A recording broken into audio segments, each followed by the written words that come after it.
membantu. Ada saja jalan keluar. Saya merasa apa ya, dengan tadi disebutkan belum ada dokternya satu pun. Saya tidak mau mengatakan wallah miskin ini ini, tapi saya tidak boleh mengatakan itu.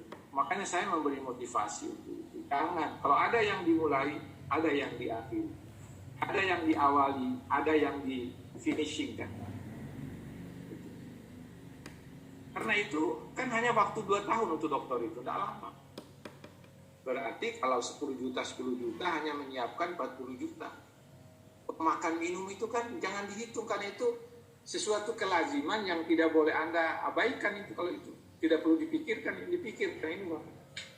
UNJ itu saya 10 juta kalau tidak salah. Sekarang apa? Ada aturan baru mereka tidak boleh dokter kalau belum mengajukan ke Skopus. Dan itu sudah mulai sulit. Dulu tidak ada itu. Sekarang lagi bagi pihak saya dengar ada anak bimbingan saya, ada semacam anak didik saya itu ikut di PAUD-nya UNJ. Apa sekarang dok? Kami suruh KKN dulu, mas. Calon dokter suruh KKN di PO. Harus KKN dulu 6 bulan. Dulu tidak ada. Ini pertanda bahwa di masa depan nanti itu peningkatan kualitas dituntut dengan menambah ini. Menurut saya sebelum datang aturan baru itu sekarang dimulai aja. Tahun ajaran paling tidak kalau bukan sekarang, paling tidak mulai tahun depan. Berarti nanti kalau mulai tahun depan 2 tahun kemudian STAI Muhammadiyah sudah memetik hasil. Atau paling tidak 3 tahun. Sudah dokter semua. Alhamdulillah. Mulai saya kasih yang STAI Muhammadiyah Blora ini di kemudian hari susah bersaing dengan yang lain. Dosennya tidak ada yang dokter. Kemudian keangkatan dosennya mandek atau mentor pada jabatan-jabatan yang itu. Kawan-kawan tahu, dosen sebenarnya itu minimal lektor kepala. Kolektor, itu minimal. Tapi asisten ahli media, jangan disebut itu, malu kalau saya disebutkan itu. Kenapa? Namanya asisten, yang lektor itu yang dosen. Dosen pada hakikat itu yang sudah profesor, itu dosen hakikatnya. Tapi itu susah dicapai oleh banyak orang itu karena tapi kalau sudah dokter udah kelihatan profesor. Tapi kalau baru master jangan berharap itu. Dan tahu profesornya lagi ada di mana itu susah. Saya kira itu. Ya, terima kasih, Prof. Iya itu ya. Tapi memang kata kuncinya apa yang katakan Prof Tip tadi, teman-teman saya kira harus berani memulai dan juga membangun sistem keyakinan bahwa teman-teman bisa. Tanpa itu memang sulit. Dan karena keberanian itu kan harus dibangun dari diri kita sendiri. Dan untuk memulai S3 itu bahasa tadi yang disampaikan secara teknis kan memang mungkin sering terkendala biaya, keluarga, dan sebagainya. Tapi karena teman-teman sudah memang mengambil karir di dosen, ya mau tidak mau kan harus dilakukan. Nah sehingga tuntutan itu menjadi salah satu kewajiban yang harus kita penuhi, baik untuk kelembagaan maupun untuk pribadi. Tetapi yang terpenting adalah kelembagaan yang diniatkan untuk ibadah. Karena dalam konteks ini, kalau saya sering mendengar tausiahnya Prof Dev itu kan ada 3 amalan yang tidak akan pernah putus pahalanya.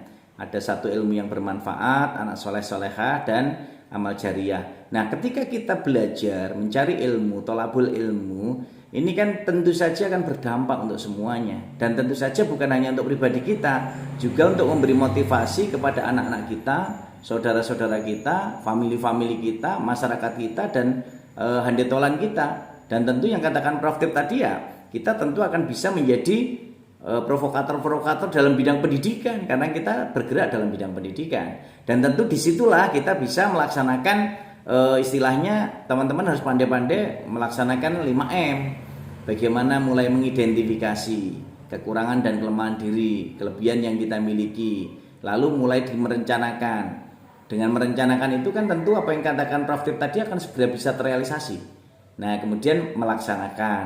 Nah dalam melaksanakan tentu ada ujian, ada tantangan, ada cobaan, itu ya dihadapi. Ada masalah ya dicari solusinya, bukan dicari salahnya siapa, tetapi solusinya apa. Dan yang keempat, kita lakukan evaluasi, melakukan evaluasi, dan yang kelima ditindaklanjuti. Maka 5M ini akan menjadi modal dasar kita untuk bisa mewujudkan capaian target kita, bagaimana kita bisa merealisasikan secara utuh bagaimana kita untuk melanjutkan studi lanjut ke S3.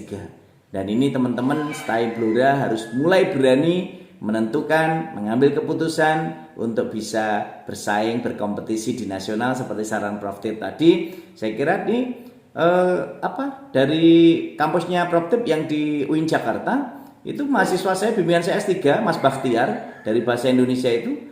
Dulu ya ketemunya waktu saya ngisi seminar workshop di sana. Tarik ayo kuliah di Solo. Nah jauh Pak. Loh enggak jauh. Sekarang Solo Jakarta itu enggak jauh.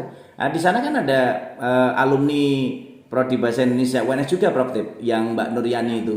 Nah, sehingga itu mahasiswa saya Prof. Jadi posisinya kita nyambung untuk komunikasi dalam berbagai hal. Kemarin waktu saya ngisi seminar di Fakultas Tarbiyah juga itu menjadi salah satu bagian kolegial kita untuk bisa saling motivasi. Mas Bakhtiar sekarang dulu juga ragu-ragu, tapi akhirnya sekarang udah mau lulus ini. Sehingga proses yang dikatakan Prof. Tip tadi harus ada keberanian yang tentu dari situ akan berdampak untuk kita semua.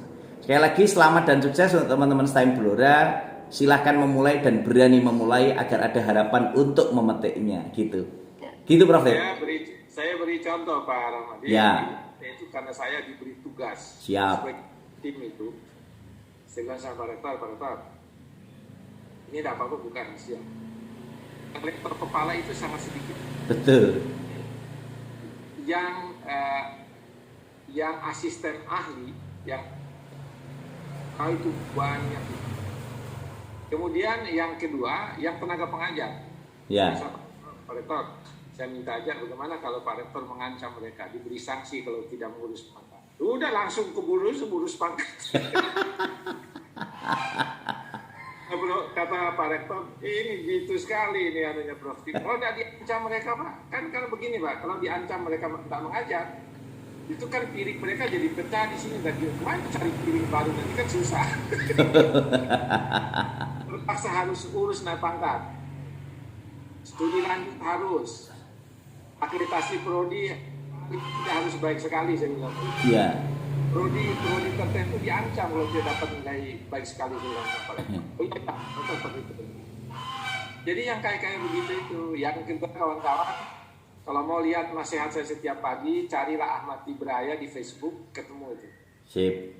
Saya menulis sejak tanggal 6 2015 sampai sekarang Pak belum pernah berhenti sehari pun. Wih, keren, luar biasa. Istiqamah benar. Itu di situ macam-macam tulisan saya itu di Facebook. Mantap. Sejak jam 6 sudah keluar, jam 7 sudah keluar. Setiap pagi. Sip.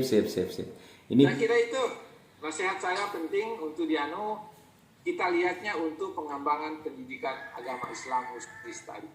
Oke. Terima kasih Pak. Insya Allah. Baik. Baik, terima kasih Prof.